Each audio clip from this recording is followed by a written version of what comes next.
was upon a bright spring afternoon in Baker Street that I found myself once more marveling at the strange powers of my friend Sherlock Holmes. The light streamed in through the dust-speckled windows, and our familiar sitting room wore that half-tidy, half-chaotic air which was so characteristic of the master detective's habits. I had returned from a medical errand, and Holmes sat cross-legged upon his chair, a violin resting idly across his knees, the board dangling loosely in his fingers. You seem contemplative, Holmes. I trust the day's cases have furnished you sufficient occupation, though I noticed the morning post was rather meager. Elementary observation, my dear Watson. Indeed, you are correct. The correspondence was scant, but what it lacked in volume, it has compensated for in quality. We are to expect a caller, nay, a most singular visitor, if I may hazard the deduction from the ink and freezing of her letter. A lady, then? I presume from your emphasis on the pronoun. And what peculiarity lies within her writing that prompts your confidence, Holmes? Note the penmanship, Watson, firm, unornamented, betraying both education and strength of character. The ink smudges at the margin suggest haste, and the pressure of her strokes indicates a nervous energy. The lady who penned this is under some strain, yet she retains composure. Clearly, she is accustomed to self-reliance. But something, perhaps even something sinister, has unsettled her equilibrium. Your reasoning never ceases to astound me, Holmes. But pray, what subject does she address in her letter? Surely she has stated her purpose plainly. She requests an interview regarding a matter of peculiar surveillance. She speaks of being followed persistently by a solitary man upon a bicycle, bicycle, whenever she journeys along a country road near her residence. Or she names herself Miss Violet Smith and indicates that her livelihood depends upon a musical engagement in Surrey. Her anxiety is palpable, though her words are measured. Ha ha ha ha. Watson, I believe this will prove a case of interest. A lady menaced by a mysterious cyclist, you say? That sounds ominous enough. And if she fears to venture unaccompanied, then her plight must indeed be serious. I hope, Holmes, that you intend to render her assistance. Assistance, yes. But first, observation. One must not leap before the ground is tested. Let us hear her story, weigh its every syllable, and deduce whether this phantom cyclist is truly a menace or merely a mirage of nerves. Patience, Watson. The truth invariably waits for those who examine rather than presume. Thankfully shall await Miss Violet Smith with readiness. I confess, Holmes, these tranquil interludes in our chambers always quicken with anticipation. The moment you hint at some lurking mystery, you make of London a stage and yourself its tireless player. Perhaps so, Watson, but every stage requires its chronicler, and in you I possess the most faithful of historians. Ah, listen, that is the bell. Our guest has arrived precisely as her words foretold. Then let us receive her without delay. A lady in distress must not be kept waiting, lest to fall upon Baker Street. A moment later, the door opened, and there entered a young woman of remarkable bearing. Cease! Her face, though touched by anxiety, possessed a freshness and dignity that bespoke both refinement and courage. She was plainly dressed, yet her every gesture bore the grace of one accustomed to better circumstances. Gentlemen, I thank you for receiving me. It is perhaps unusual for a lady to seek such counsel, but I confess my situation has grown intolerable. Pray be seated, Miss Smith. You will find us discreet, and your words shall not go beyond these walls. Speak freely, and begin at the beginning, always the soundest place to commence. Yes, Miss Smith, compose yourself. Perhaps a glass of water may aid you. You are most kind, Doctor. I scarcely know where to begin. My father was an organist who left little provision at his death, and so I support my mother and myself by teaching music. Some months ago, an advertisement reached us regarding a position at Chiltern Grange, the country seat of a retired planter. I journeyed there, and thus began the strange sequence of events which compels me to seek your aid. Proceed, Miss Smith. We require every detail. No circumstance is too trivial to prove illuminating. Thus began the recital, which was to lead us from our quiet chamber into a tale of shadowed lanes, though suspicious suitors, and the silent pursuit of a solitary cyclist. As she spoke, Holmes's keen gaze never left her face, weighing each syllable, measuring each gesture, and already, I knew, weaving the strands of deduction into a net to ensnare the truth. The advertisement came most unexpectedly, Mr. Holmes.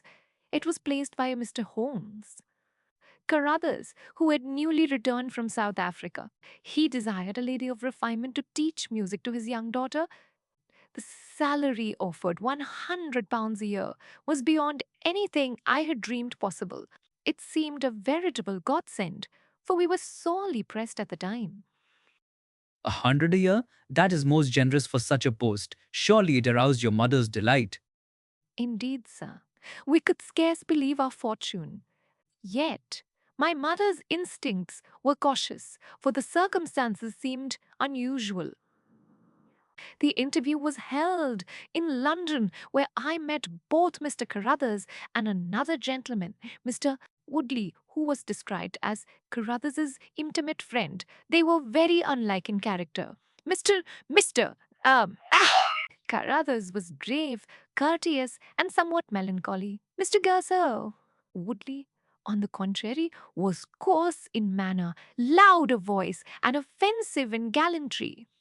Woo. He pressed attentions upon me most unwelcome.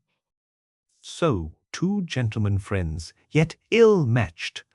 Tell me, Miss Smith, did both take part in your engagement? It was Mr. Carruthers alone who conducted the matter with propriety. Mr. Woodley displayed little regard for decorum, but I was reassured by Carruthers' seriousness. If he engaged me for 6 months, thus I came to Tootham Grange, some 30 miles from London, where I have remained until the present day. And the household itself? What manner of establishment is Chiltern Grange? No, it is a lonely house, sir, standing amid desolate country. A sombre garden with untrimmed yews leads to the front, and beyond stretch lanes little frequented. Mr. Carruthers lives there with his daughter, a child of 8, and a few servants. The place has an air of neglect, as though its owner cared little for display. Yet I've always been treated with courtesy, save for the single visit of Mr. Woodley. Ha! Woodley again. He is not resident then? No, Mr. Holmes. He called but once, some weeks after my arrival. His manner was abominable. He forced himself upon me, declaring that he had as much right to my company as Carruthers. When I rebuffed him, he grew violent in speech until Mr. Carruthers himself thrust him bodily from the house. They quarreled bitterly, and I believe they've since ceased all intercourse. Disgraceful. Such a fellow deserves no gentleman's title. Yet it seems Carruthers at least has acted as your protector. Yes, doctor. He has ever treated me with respect, though he grows strangely solitary and at times moody. He is devoted to his little girl, and I cannot but feel sympathy for him. Yet it is not of Carruthers or Woodley that I complain. It is of the strange presence that haunts my journeys, the solitary cyclist. Ah, now we come to the crux. Describe this cyclist, Miss Smith. Spare no detail, however small. It was upon my second Saturday's return from town. I had cycled part of the way from the station when, upon glancing back, I perceived a man on a bicycle some distance behind. At first, I thought nothing of it. But week after week, upon that same road, whether outward or return, I have seen the self-same figure. He never overtakes me, never addresses me, but follows persistently until I near the gates of Chiltern Grange. Ah! Then he vanishes as suddenly as he appears.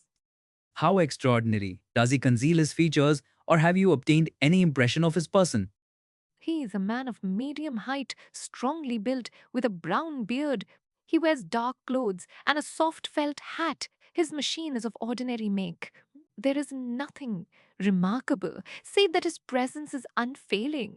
Once I stopped and looked back at him. He halted also, and we gazed at one another. But the moment I resumed my way, he did likewise. I confess, gentlemen, it has unnerved me beyond measure. One And Carruthers, has he observed or suspected this silent escort? No, sir. I have not spoken of it to him. He is preoccupied, and I fear to add to his burdens. I confided only to my mother, who urged me to seek counsel. That is why I wrote to you, Mr. Holmes. You were wise indeed, Miss Smith. A lady cannot be expected to endure such persecution in silence. This matter presents features both curious and significant. The persistence of the cyclist indicates design, not chance. His reticence suggests that he awaits opportunity rather than seeks confrontation. And yet, what opportunity? You say he appears only upon the stretch between station and house? Yes, always there. Sometimes I have thought I must imagine it, but the regularity convinces me it is real. I feel ever as though unseen eyes are fixed upon me, waiting.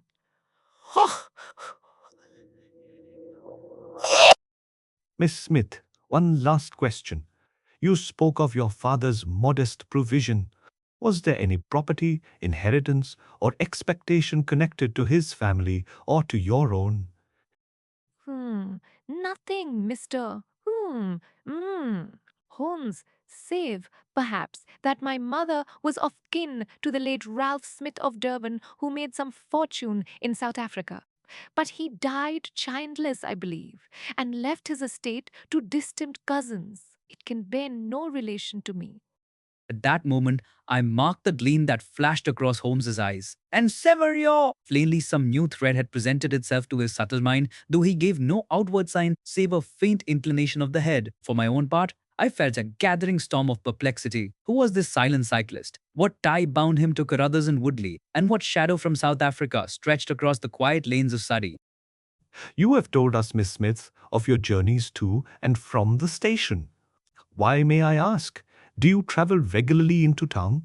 You mentioned Saturday as the day upon which the cyclist is ever present. It is true, Mr. Holmes. Each Saturday, I go to London to visit my mother, who resides in town during the week. But, she faltered a moment, then continued with quiet dignity, I also spend part of the day with my fiancé, Mr. Cyril Morton. He is an electrical engineer, and our engagement, though not yet announced publicly, is well understood between us. Ah, then you have a gallant champion, Miss Smith. Should trouble arise, I am relieved to hear it. This is of importance, Watson. Mark it well. A concealed engagement may hold significance. Tell me, Miss Smith, have you reason to believe that either Mr. Carruthers or this fellow Woodley is aware of your betrothal? I cannot say, Mr. Holmes. Mr. Holmes, Mr. Carruthers has at times shown kindness that went beyond mere courtesy, though always restrained. As for Mr. Woodley, he gave no thought for my wishes. He presumed his attentions must be welcome. Yet I have spoken of my engagement to neither. Surely, Holmes, her engagement cannot concern this mysterious cyclist. The fellow seems no lover, but rather a spy. You rush too quickly to conclusions, Watson. Spies are but lovers in another guise, and lovers but spies of the heart. We must not divide possibilities prematurely. Miss Smith, when you perceive this cyclist, do you note any alteration in his distance? Does he approach nearer upon your return from London than upon your outward journey? It is difficult to judge. Sometimes he keeps far behind, at others he draws nearer so that I can hear the whir of his wheels. Yet never does he attempt to pass me, nor does he linger when I turn into the avenue of the house. It is as though an invisible chain binds his machine to mine. It is more sinister. Have you never attempted to outpace him? Purely with spirit, you might ride faster and leave him behind. Once I tried, Doctor. I pedaled with all my strength, but still he remained, sometimes falling back, sometimes drawing close, yet never vanishing. My strength was spent long before his. It is the persistence that matters. Such constancy betokens not accident, but deliberate intention. Now tell me, Miss Smith, has this cyclist ever followed you upon other days than Saturday? Never, Mr. Holmes. Always Saturday and always the same road. That is what renders it so uncanny, so intolerable. Then it is linked to her London visits. Depend upon it, Holmes. Someone knows of her engagement and watches her jealously. Your zeal does you credit, Watson, though zeal is no substitute for proof. Still, the linkage to Saturday is instructive. Miss Smith, you have borne this persecution alone. I would ask, has Carruthers ever pressed his attentions upon you beyond the bounds of employer and employee? He has, Mr. Holmes. Once or twice he has spoken words that implied an affection more than friendly. But he checked himself swiftly, as though ashamed, and no more was said. He is a lonely man, and I pity him. Yet my heart is given to another, and I cannot encourage him. You were born yourself with honor, Miss Smith. Few could withstand such solitude and temptation without wavering. Enough. We have the framework. A lady of refinement, engaged in secret, watched by a bearded cyclist upon her weekly journeys. The figures of Carruthers and Woodley loom behind, one earnest, one brutish. And in the shadows lies South Africa, with its fortunes and its mysteries. Watson, do you perceive the outline? Outline, yes, but not the figure itself. To me, it is but a puzzle of fragments without cohesion. Patience, Watson. The jigsaw demands more pieces. Miss Smith, you have done wisely to consult us. For the present, I ask only that you continue your routine as before. Fear nothing. We shall observe unseen, and ere long this phantom cyclist shall be unmasked. Thus ended her strange tale. As she departed, Holmes stood long at the window, his tall figure silhouetted against the fading light. I ventured no question, for I knew his mind was weaving a web invisible to me. Yet I felt the case had taken hold upon him with peculiar force, and when at last he turned, his eyes alight with purpose, I knew that our quiet Baker Street life was once again to yield to pursuit, peril, and deduction. The following Saturday found Holmes and myself bound for Surrey upon the morning train. Holmes was in one of his most taciturn moods, answering my occasional remarks with monosyllables, his hawk-like profile bent over a Bradshaw timetable, and his mind plainly absorbed in calculations of distance and hour. For my own part, I watched the pleasant spring fields flitting past, my imagination already picturing the solitary figure who haunted the quiet lanes. You are unusually silent, Holmes. May I surmise that your thoughts are already 5 miles ahead, racing along the lane where Miss Smith's phantom wheels spin? Correct, Watson. The calculation of time and place is everything. If our visitor keeps her customary habit, she will leave the station by 4 this afternoon. We must be positioned before she arrives, else the whole pursuit is lost. Mark my words, precision is the difference between deduction and mere guesswork. By noon, we had reached the little country station and set forth on foot through winding lanes border, hid by hawthorn hedges in full bloom. The air was heavy with bird song, and the peace of the countryside contrasted strangely with the sinister errand that brought us there. Holmes strode with his long, eager gait, his keen eyes glancing left and right at every bend and opening. Note, Watson, how secluded these roads are. Few cottages, fewer passers-by. The very stage for clandestine pursuit.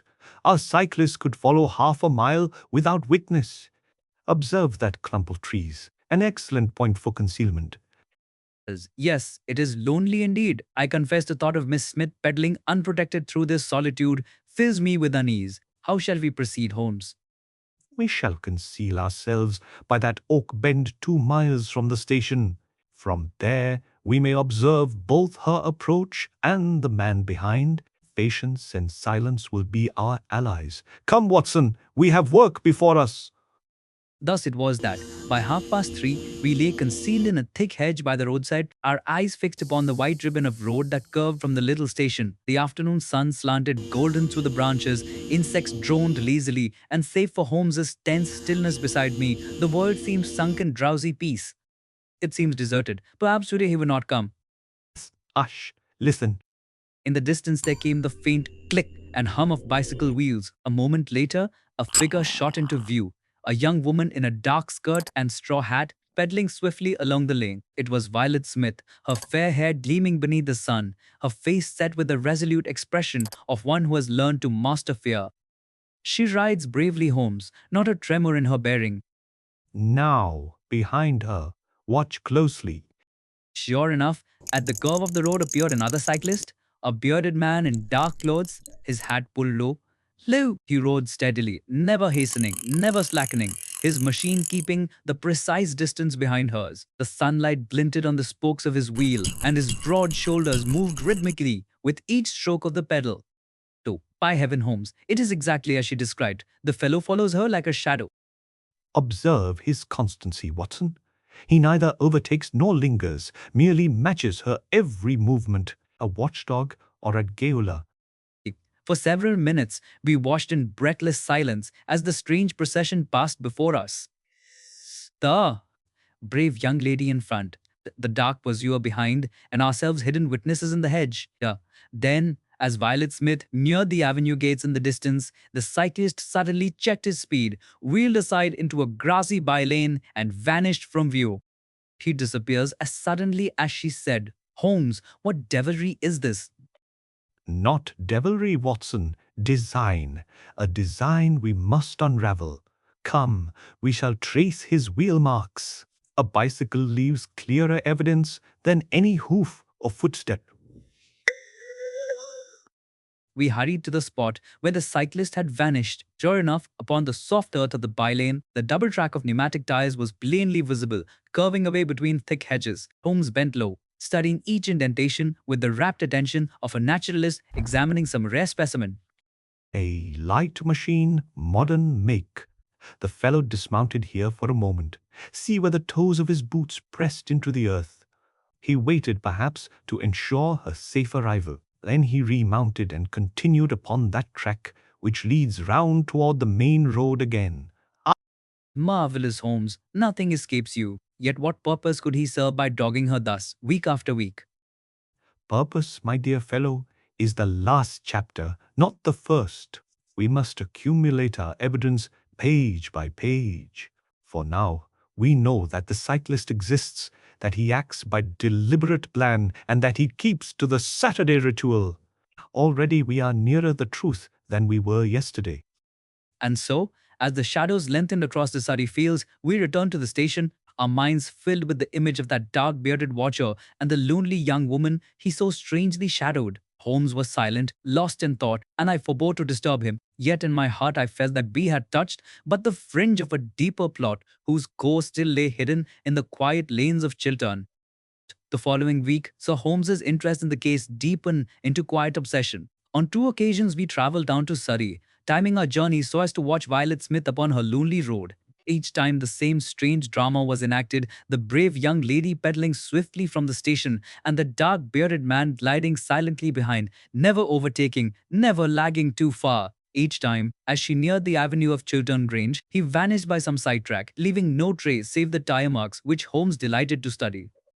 It is uncanny, Holmes, like the pendulum of a clock, the same motion repeated without fail. What mortal man could adhere so closely to a pattern unless bound by some strange compulsion? Your instinct is sound, Watson, though your words soar toward poetry. Compulsion there is, but human, not supernatural. Regularity is the very soul of calculation. Whoever this man may be, his actions are governed by system and purpose. That is more dangerous than mere chance. On our third visit to the neighborhood, we varied our post of observation, stationing ourselves closer to the avenue gates. It was late afternoon, the sun lowering in the west. Holmes lay flat upon the grass behind a thick clump of gorse, while I crouched nearby, my ears strained for the first whir of approaching wheels. It grows near the hour. She will be upon us shortly, yet suppose the fellow perceives us? He will not. A man intent upon his quarry seldom glances behind. His whole being is chained to her wheel. Soon the sound we awaited reached us. Violet Smith came into view, her cheeks flushed with the exercise, her eyes fixed bravely ahead. Not far behind her rode the inevitable cyclist, the late sun striking fire from his metal rims. This time, however, as they neared the avenue, a new figure appeared upon the scene. Holmes, see, there, another man, he comes from the gate. That will be Carruthers. Observe carefully, Watson. This is the interaction we have awaited. From the avenue emerged a tall man of florid face, dressed in tweeds and with a gun under his arm. He raised his hand as Violet passed, and she checked her bicycle for a moment, smiling in greeting. Meanwhile, the bearded cyclist, seeing Carruthers before him, slowed and wheeled suddenly into the hedgerow, vanishing with his customary swiftness. He flees the instant Carruthers appears. Surely this proves Carruthers to be her protector, not her persecutor. Patience, Watson. An inference may be tempting, but one fact is not a verdict. The pattern must be traced entire. Still, your point is noted. Violet passed within the gates, Carruthers walking beside her and conversing earnestly. Soon both disappeared from view. The road lay empty save for the faint wheel marks of the vanished cyclist. Holmes rose slowly from his hiding place, his long limbs uncoiling like those of a grey cat. Well, Holmes, what do you make of it? Carruthers greets her openly. Surely he cannot be the villain here. Villain or guardian, Watson, that is the riddle. Carruthers may wear either mask. Until we discern his true face, we must hold judgment. Yet I note this, the bearded man shuns Carruthers as he would a sentinel. That is a clue worth its weight in gold. That evening we lodged at a small inn near the station, for Holmes declared his intention of further inquiry on the morrow. Over supper he remained silent, his brows drawn, while I vainly sought to draw him into conversation. At last, when the tap room had emptied and the fire burned low, he spoke. Watson, we stand upon the brink of discovery. Tomorrow I shall make direct acquaintance with Mr. Carruthers. He is the hinge upon which the case turns. Whether friend or foe, his knowledge is vital. You shall accompany me. But remember, reserve is our strongest weapon. We must learn more than we reveal. You may rely on me, Holmes. I shall hold my tongue, though my heart burns with questions. And so it was that the next day, under a bright spring sky, Holmes and I walked openly up the avenue of Chiltern Grange, Teller. The great house rising before us among its trees. Its mature, I confess my heart beat somewhat faster as I thought of Violet Smith within those walls and of the unknown forces that seemed to close about her life. It was upon a bright morning, the hedges gleaming with dew, that Holmes and I approached Chiltern Grange. The avenue stretched long and straight, its gravel crunching beneath our feet, and the house, half hidden by trees, loomed as a grey square mass against the sky. I confess my pulse quickened, for here dwelt the mysterious Mr. Carruthers, whose part in this strange affair was still cloaked in ambiguity. Observe, Watson, the windows of the west wing are shuttered, though it is broad morning. An uninhabited wing, or one whose secrets are not for daylight. Either explanation is significant. It lends the house a forbidding air, Holmes. I should scarcely like to think of Miss Smith living alone here, dependent on such company. Your chivalry does you credit, my dear fellow. Yet let us withhold judgment until the man himself stands before us. We were shown through a dim hall by a maidservant and thence into a large room lined with books where Mr. Carruthers presently joined us. He was a tall, heavily built man, his florid face marked by lines of care, his bearing that of one who had known hardships. He greeted us civilly, though his keen eyes betrayed a wary scrutiny. Gentlemen, you are strangers here. May I know your business? We come as friends. Mr. Carruthers' friends to Miss Violet Smith, whose welfare, I am persuaded, is close also to your own heart. Her welfare? By heaven, sir, I would give my life to guard it. Yet what business is it of yours, or of any man's, how I discharge that duty? Your devotion does you honor, sir. Yet devotion may be misunderstood, and danger, if it exist, may strike from quarters unperceived. It is as physician and as friend that we intervene. Mr. Carruthers, forgive me if I speak plainly. The young lady is pursued each Saturday by a bearded cyclist. If it is by your design, you owe her honesty. If not, then your protection should extend to discovering and halting this menace. The cyclist? Ha! So you have seen him. Then you must know I am no party to his watch. He is a scoundrel, Woodley by name, an unprincipled brute whom I loathe. If he dares to cross her path again, he shall reckon with me. Woodley, indeed, that is valuable, Mr. Carruthers. He has already pressed his attentions upon Miss Smith, has he not, against her will? He has insulted her. Yes. Had she not appealed to me for peace's sake, I should have thrashed him soundly. Yet mark me, sir, though I abhor the man, I am powerless to forbid him the roads. England's highways are free, even to blackguards. It is intolerable. That poor lady should not be left to face such insolence alone. Sir, believe me, if you or any man can rid her of this persecution, you shall find no warmer friend than I. I love her. I confess it. I love her as no man ever loved a woman. Yet she is not for me. A heart lies elsewhere, and I am no thief to rob her of it. My duty is to protect, not to possess. Your candor is commendable. Tell me, Mr. Lear, Carruthers, how came you to offer her such a post in this lowly house? Was it wholly your doing? No, not wholly mine. It was arranged between myself and Woodley. We were associates in certain ventures overseas. The position was to suit us both. But I soon discovered his true nature and have since cast him off. Still, the tie of former dealings is hard to sever utterly. South Africa, I presume? Many strange partnerships were forged in those days of fortune-seeking, and stranger debts incurred. You are well informed, sir. Yes, South Africa, but enough of that. I shall not speak of it further. My present concern is solely the safety of Miss Violet Smith. If you are indeed her allies, let us join forces. Watch over her as I watch, and should you catch Woodley in his villainy, leave him to me. I shall know how to deal with him. Your sentiments do you credit, Mr. Carruthers. Rest assured we shall not fail her. The hour of reckoning draws near, and when it comes, justice will not be cheated. Thus ended our interview. So ended our interview. As we walked back through the avenue, Holmes remained long silent, his features shadowed by thought. For my part, I was touched by Carruthers' frank avowal of unselfish devotion, yet I could not reconcile his words with the dark hints of South African ventures and his association with Woodley. The mystery deepened, and I knew that the coming days must bring peril as well as revelation. The week passed in tense expectancy. On some action, Holmes seemed a man bound upon a spring, silent by day, pacing by night, his mind absorbed in some secret reckoning. At length came Saturday, and with it a resolution to follow Miss Violet Smith upon her accustomed ride. Likara, sir, the morning dawned crisp and clear, the May air alive with birdsong, yet beneath that tranquil sky lurked danger, sharp and imminent.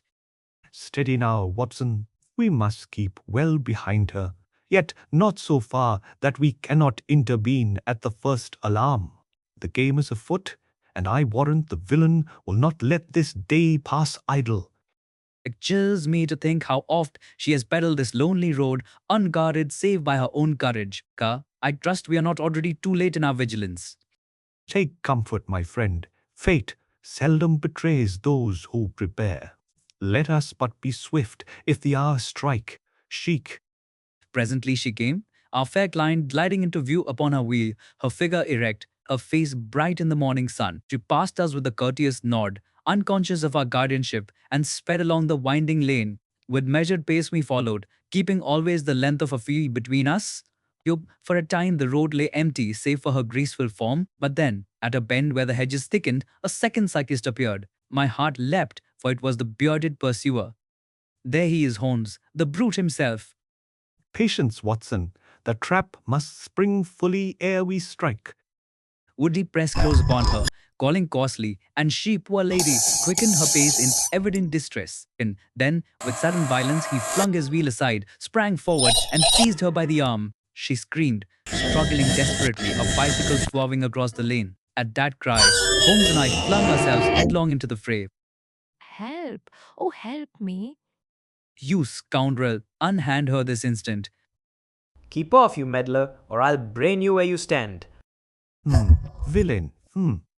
At that instant, another figure burst upon the scene. Mr. Carruthers, mounted not upon a bicycle but upon a horse, his hunting crop whistling through the air. He had tracked her path by some instinct of devotion, and now came thundering to her rescue. You blackguard, take this for your insolence. Curse you! You'll pay for this, Carruthers. Enough. The man is disarmed. Stand back, Carruthers. You have done sufficient execution. Courage, madam, you are safe now. No harm shall reach you further. Thank heaven! I feared I was lost. Watson, see to her comfort. I must have a word with our injured adversary. Now, Woodley, you will oblige me by explaining this outrage. Speak, man. Your silence will serve you worse than truth. Explanation, eh? I'll give you none. She was to be mine by right, and no meddling sneak shall rob me of her. Carruthers may play the gallant, but he knows the bargain we struck. Let him deny it if he dares. At that dark hint, the tangled skein of past dealings, South African ventures, and this poor lady's peril seemed on the verge of revelation. But Holmes, master of timing, withheld the unravelling for a moment yet, for Violet's trembling frame demanded first our care, and Woodley, stunned and bleeding, was scarcely in condition for prolonged examination. The scene upon that Surrey lane was one not easily forgotten, the lady trembling upon the bank, her wheel overturned in the dust, Carruthers upon his restless horse, his face torn between wrath and shame, Holmes grim as Nemesis, hand fast upon the collar of the bleeding Woodley. It was a tableau of passion and peril, and I, standing amid it, felt that some hidden history was about to burst forth into the light. Now, Woodley, enough of threats and snarling. You have hinted at bargains, at rights, at some compact of villainy. Speak plain, or by heaven I shall drag it from you before a magistrate. Ha! Drat me if you will. But Carruthers knows the truth. He can play the saint before the lady, yet his hands are no keener than mine. We made a pact, he and I and with another. There's gold in it, gold in a woman's fortune. Mr. Carruthers, is this true? Oh, tell me it is not so. Miss Smith, I have wronged you, yet not in the manner this brute would suggest. Yes, there was an agreement. In South Africa, we heard of your uncle's fortune and of you, his heiress. We plotted, God forgive me, to bring you here, to win you, perhaps to share in that wealth. But soon, I tell you, I repented. I loved you too truly for such baseness. From that hour, I swore you should be safe, though it cost me all. And meanwhile you suffered this ruffian to hound her upon the road, to terrify her with his persecutions. Is that the measure of your repentance, sir? Hi, Watson. Give it him. His fine words would wash the stain away. He knew my claim. I was to marry her, and he was to share the spoil. When he turned soft, I took what was mine by right, and I'll have it yet. Tidings, you cur. Your right ends where a lady's will begins. You speak of claims and bargains as though a woman were chattel in a slave market. The law shall deal with you, and heavily. Oh, Mr. Holmes, I cannot believe it, that I should be made the object of such wicked plots. My uncle's wealth, was it for this that I was brought to Chiltern Grange? It is as you surmise, Miss Smith. Your inheritance was the lure, your person, the pawn in a sordid conspiracy. Woodley here sought to compel your hand in marriage, while Carruthers, While I, fool and sinner that I am, sought first my profit, but found instead my heart enslaved. Believe me, Miss Smith, had you chosen me freely, I should have counted it heaven. But I would never have forced you, never. Your confession may clear your conscience, sir, but it cannot excuse the danger into which you led her. Chill's wife, a woman's trust is sacred, and you have abused it. Carruthers, you shall answer further before the law. Yet I believe your repentance is genuine, and it may weigh in your favor. Woodley, however, Curse you all. Take me to your cursed magistrates. I'll not whine for mercy. But mark me, there's another in this game, and you'll not cage him so easily. The parson knows his part. Aye, the parson! The parson? What devilry is this, Holmes? It confirms my suspicion, Watson. A false clergyman has been seen in these parts, a tool in their conspiracy. Woodley, you have betrayed more than you intended, and it shall be your ruin. A false clergyman? Oh, what wickedness! To what lengths would they not go? Holmes, believe me, I had no part in that infernal scheme. I swear it before heaven. Woodley and his allies may play their tricks, but I would have shielded her with my life. Your protest rings true, Carruthers, yet words will not suffice. Action alone can atone, and I suspect that opportunity lies near at hand. At Holmes's word, I felt the tide of events shift. The brute Woodley was cowed and bleeding, yet his hint of a parson's part in this vile intrigue pointed to a deeper snare still. Violet clung trembling to my arm, and I swore inwardly that, come what might, no further harm should reach her while I drew breath. The afternoon waned, yet Holmes's eyes gleamed ever brighter, as though the gathering shadows lent fire to his spirit. We had Woodley in our custody, bruised and bloodied, Carruthers grim beside us, Violet pale and shaken, yet resolved to hear the whole truth. It was Holmes who urged haste, for he scented danger yet to come, and the mention of a false clergyman had stirred him to fierce determination. Woodley, you spoke of a parson. I require his name, his dwelling, and his part in this business. You'll get naught from me, Holmes. Think you I'd betray my own confederate? Ha ha! He's snug enough in the village yonder, ready to wed the girl whether she likes or not. You're too late, too late. Hey, wed me, great heavens, what horror is this? Holmes, we must act instantly. If such villainy be afoot, every moment counts. You are right, Watson. Carruthers, mount at once. Spur ahead to the village church, and if you value your honor, suffer no ceremony to be completed there. Watson and I shall bring Miss Smith swiftly behind you. As for this carrion, By heaven, Holmes, I shall stop them or die in the attempt. With frantic speed we hastened after, Holmes dragging Woodley like a felled beast, myself guiding Violet, whose courage shone through her terror. Across meadows and through narrow lanes we flew, the thunder of Carruthers' horse ever receding before us. And then, as we neared the village, the sound of voices and the tolling of a bell smote upon our ears. faster, Watson, faster. We are within minutes of the snare.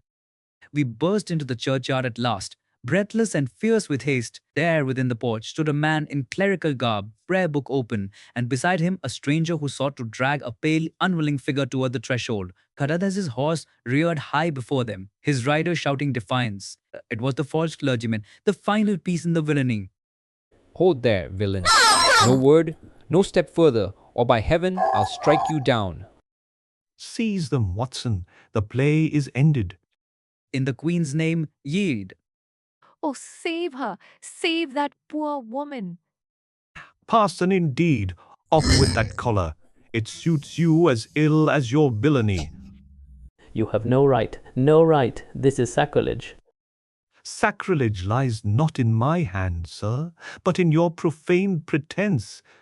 You would have bound this lady by a mockery of holy right, and for lucre's sake, it is felony, and you shall answer for it. Holmes, I swear to you again, I had no part in this infernal marriage scheme.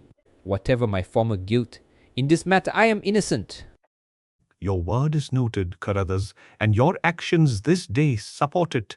The law shall judge, but for the present, our first duty is to Miss Smith. You have saved me, Mr. Holmes, saved me from a fate too terrible to name. I can never repay such service. So, you.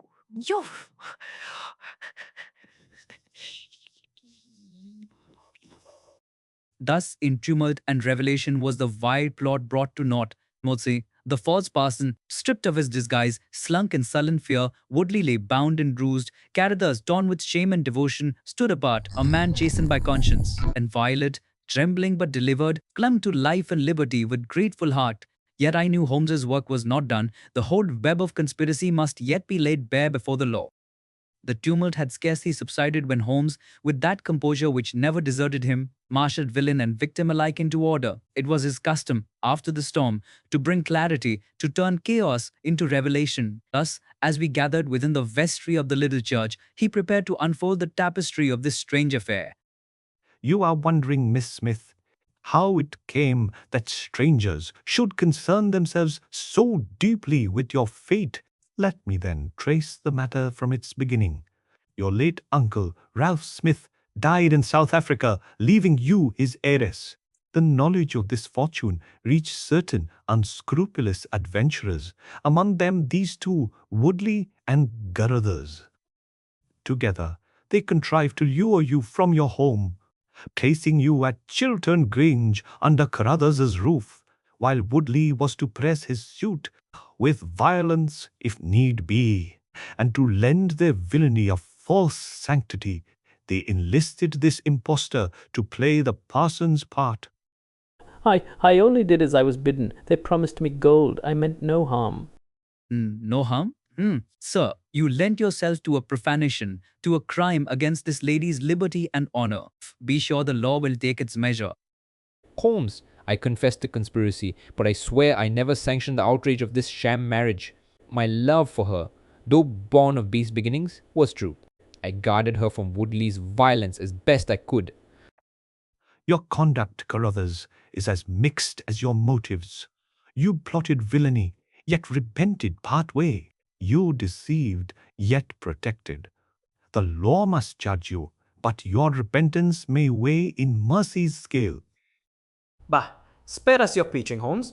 I took what was mine by right. She was promised to me, and I'd have had her, fortune and all, if not for your meddling fists.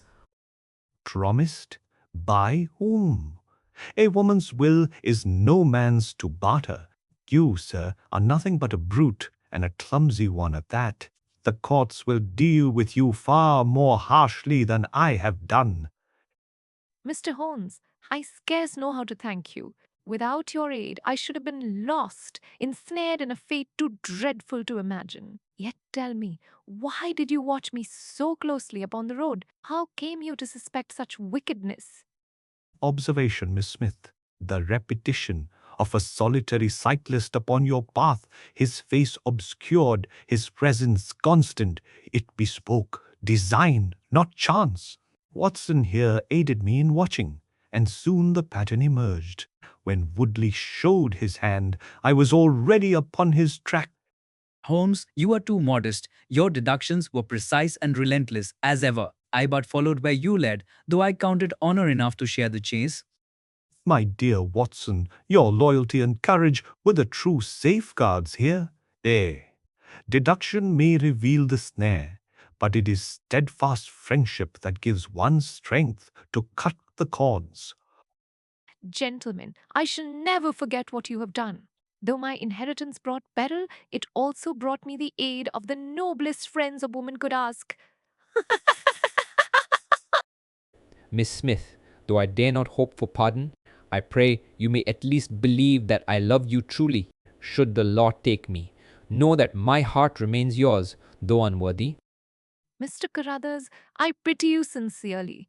Yet my trust, once shaken, cannot be restored. May repentance guide you to better days.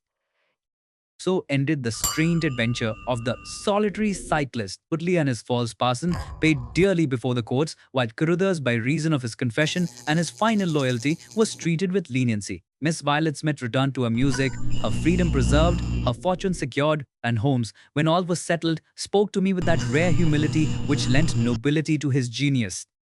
Watson, there is poetry in justice, though we oft play but the instrument of its chords. What matters, wealth or fortune, if honor and liberty be lost? Our client gained both, and that is satisfaction enough. Indeed, Holmes, and once more, you have taught me that beneath your cold reasoning lies a heart truer than any I have known. Thus ended that chapter, leaving upon my mind the enduring image of a pale lady cycling steadfastly down a lonely lane, shadowed by unseen danger yet saved, in the end, by the unerring eye, the relentless logic, and the steadfast heart of Sherlock Holmes.